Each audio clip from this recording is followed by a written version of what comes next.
Hey everyone, welcome back to the channel where today we will be taking a look at the Rakuten Automat, or as World of Tanks Modern Armour calls it, the Monsterjager. For those of you short on time, here is my quick take on the Jager. Is it a good tank? Yes, it absolutely is a good tank. And for 11,300 gold for the base package, or £37, or whatever that is in dollars on the screen now, it's not cheap, but it's not crazy expensive either. It's not the crazy numbers that we've seen from premiums recently, which have been up in the sort of £50 range, $70 range. It's not anything quite that expensive. So should you spend your money on a good tank? Well, yes, it's better than spending your money on a bad tank. But is the Jager good for the state of Era 2? No, I don't think it is.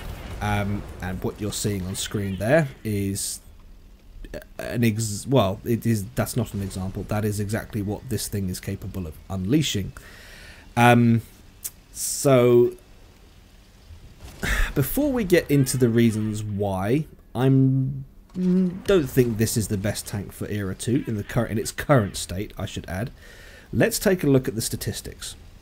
Typically, I would compare the Jager to another premium of the same era and class, but as you can see from the gameplay here, the Jager is so different to all other premium tank destroyers in Era 2, I honestly don't think a comparison would mean much at all. And if I were to compare this to a tank, another premium tank destroyer in Era 2, I think the closest we can do is the M50 Ontos, which is a 6-round, you know.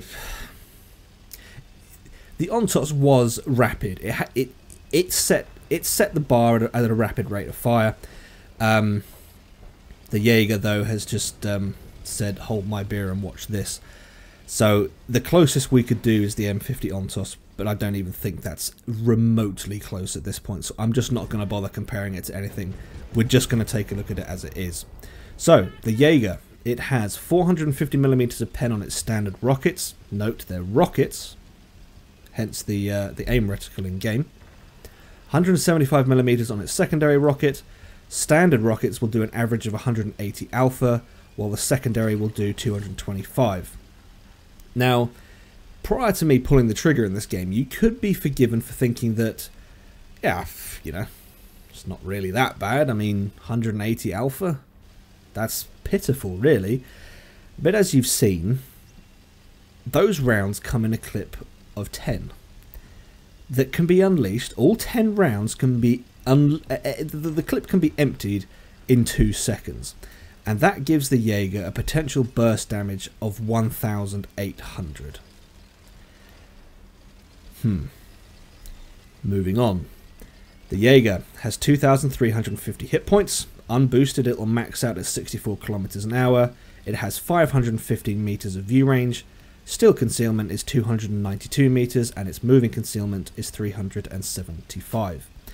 So it doesn't sound all that remarkable right now, but when you equip it, like I have in this game and the next game, note that you also, it's not just that it's the crew that matters, it's the equipment that matters, and it's also the smoke concealment that matters. So you've got to have all those 3 things to achieve this figure I'm about to tell you. But if you do all of that, you can get the concealment down to 64 meters. The Jager is an incredibly powerful machine, and as good as this vehicle is, I just don't think it's good for Era 2 right now in its current form. This thing is not as bad as the Weasel, but it is on the same path, walking not that far behind it. What we're seeing here is, in my opinion, power creep. Yes, it is nice to wreck the back end of a 4-11 like that. It's nice to be able to do that, and you'll see a little bit later, it's also nice to be able to school a Begleitpanzer. But at what cost? At what cost to the rest of the game? It's great to be able to beat these tanks that have the reputation of being incredibly good, but those are the tanks that have been and already are pushing the balance of the game to its limit. And the Jaeger smashes through that limit. It smashes through the ceiling that was set by the Big Light Panzer and the 4211. And I cannot help but wonder, if this is what we've got now, what are we going to get next? For me, playing the Jaeger feels like playing the Big Light Panzer. Sure, you can do well, you could absolutely wreck house, and you can brag about it. Anyone that does well, you know, in any tank, you'll brag about it. But the achievement of doing well feels, in this tank and the Big Light Panzer, it feels hollow, because it's like bragging about winning a NASCAR race, but you were in a Formula 1 car, and there goes the Big Light Panzer. Of course you did amazingly well. The vehicle you were using is so much better than the competition and what you're facing around yourself. So there you go. That's the reason why I don't think it's not bad. I cannot say this is a bad tank. I mean, it's just, we've wrecked a 4211, we've wrecked a Big Light Panzer, we've wrecked an AMX. I mean, you will wreck things in this tank. You really will. But is that what we need? No, I don't think it is. So looking at the economy stats for the Jaeger, it's got a 55% silver boost, 15% tank XP boost, 15% crew XP boost, and a 5% free XP boost.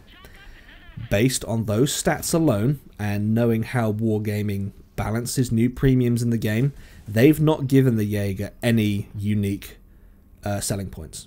They've given it no economy boosts whatsoever, which is indicative of Wargaming knowing that this is a strong vehicle, because typically they will boost a poor performing vehicle by putting, you know, they'll hand it a little extra in the economy stats, but that's not what they've done. So in summary then, the Jaeger is a very good tank, but I do not think it is one that the game needs in its current form. If you want a good premium, you're not going to be let down by this thing. You won't be. You absolutely will not be let down by this thing, the same way you won't be let down by the 4211, and you won't be let down by the Big Light Panzer. They are very, very good tanks. But the question is, do we need more of that?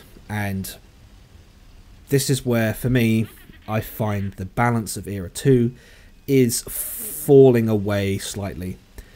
Because, we'll take Era 1 for example. You've got the 4005. There's a whole conversation around the 4005, but whatever your stance is on the 4005, we can all agree there is only one vehicle in Era 1 that can do what it does. 268, to a slightly lesser extent, 268 is still a very good tank destroyer, but the 4005 is king of the hill. So, for the sake of argument, we'll say 4005 and the 268. You've got two vehicles in the whole of Era 1.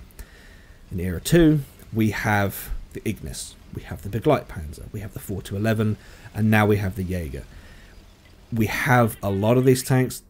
I should also, you know, historical mention here for the Armadillo. Rest in peace.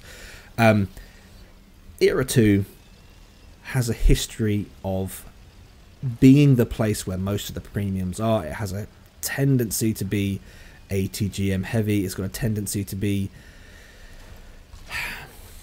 overpowered tank heavy, probably in line with Era 3 to an extent, but you're not going to be let down by this thing at all. But do we need it? Do we really need it? Does the game really need it? I don't think it does. But if you do want to spend money on a good Era 2 tank destroyer, this is not a bad one. So this replay here, this is the second game I ever played in the Jaeger. The first game you saw in this video, that was my very first game. I've only played 2 games in this tank, and you're seeing both of them. This is the best result I've had in it so far. So the strategy here is, because I've got such good concealment, I'm essentially playing it like a light tank. I'm being as aggressive as I would be in a light tank, except I'm in a tank destroyer. So that's where the Weasel vibe comes in, except the Weasel is much smaller and it's much faster and it's a lot more nimble, so you can get away with more things in the Weasel than you can in this thing. But like I said, this thing isn't trailing that far behind the Weasel. And yeah, the Leopard 1 hull, they're suffering. This thing, if your tank does not have armor and it faces this thing, that I think I upset this guy. He's coming around for round 2, and yeah, not. Ouch! I think that was a Ricky. I think that was a Ricky. Maybe that's why they came around for round 2. I don't know, but anyway, they experienced the ferocity of the Jaeger. So yeah, this thing, it's not as bad as the Weasel. That must be made clear. It's not as bad as the Weasel, but it is mighty close. It's the cousin to the Weasel. It's not direct. It's not a direct descendant, but it is related.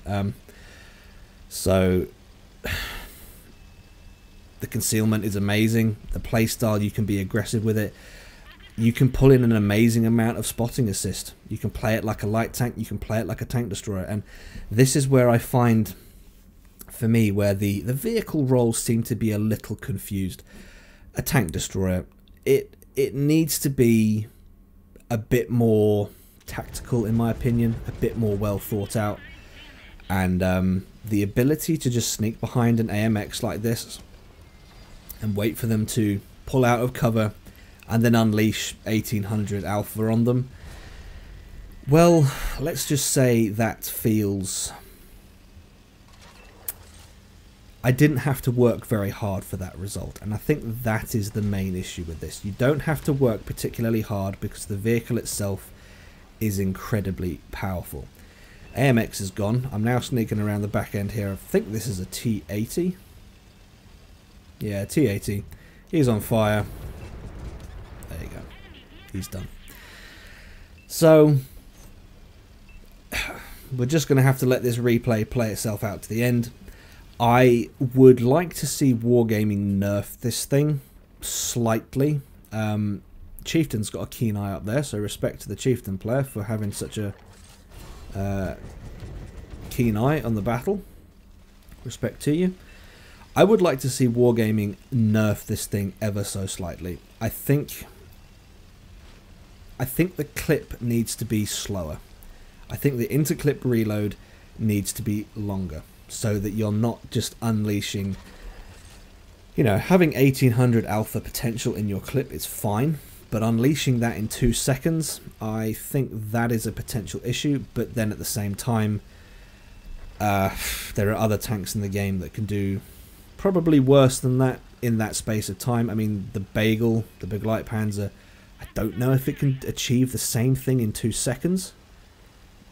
But it's not far behind, and I would like to see the brakes put on tanks like this. I don't think this is healthy for other premiums in the game that people have spent money on, especially the M50. I mean, as of this video, the M50 is the discount tank of the month, I believe. I think you can get it for as little as £14 or £13 or something like that.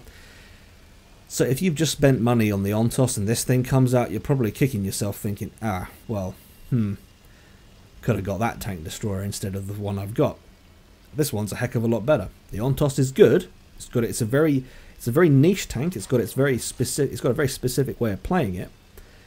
But it's harder to play.